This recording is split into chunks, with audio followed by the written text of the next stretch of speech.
after repeatedly saying there was no classified information on the Signal text thread where specific plans for a U.S. attack in Yemen were discussed. There was no classified information, as I understand it.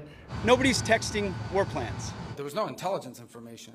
The Atlantic editor-in-chief Jeffrey Goldberg, the journalist added to the chat by National Security Advisor Mike Waltz, released a transcript of the text messages that showed Defense Secretary Pete Hegseth detailing military plans. In one text, Hegseth gives a timeline of the attack and details which fighter jets would be used.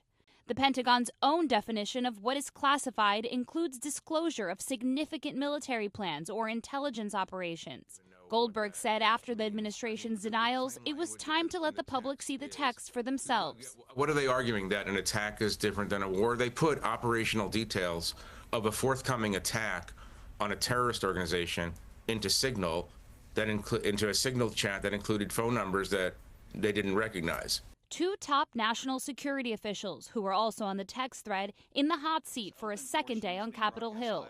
Maintaining nothing classified was shared. The conversation was candid and sensitive, but as the President National Security Advisor stated, no classified information was shared.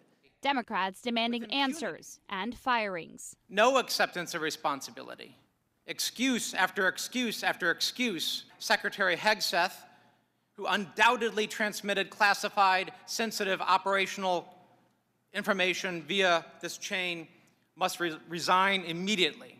Republicans now weighing in. Congressman Don Bacon telling NBC News, quote, "The White House is in denial that this was not classified or sensitive data. They should just own up to it and preserve credibility."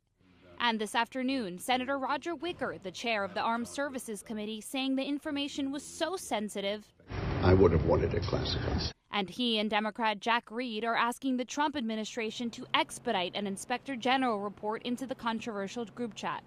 And while lawmakers here on Capitol Hill demand accountability, it is important to note that Michael Waltz, who is the National Security Advisor, said in an interview that he takes full responsibility for adding Jeffrey Goldberg, the Atlantic journalist, to the Signal chat, but Waltz claims that he doesn't know Goldberg or have his number.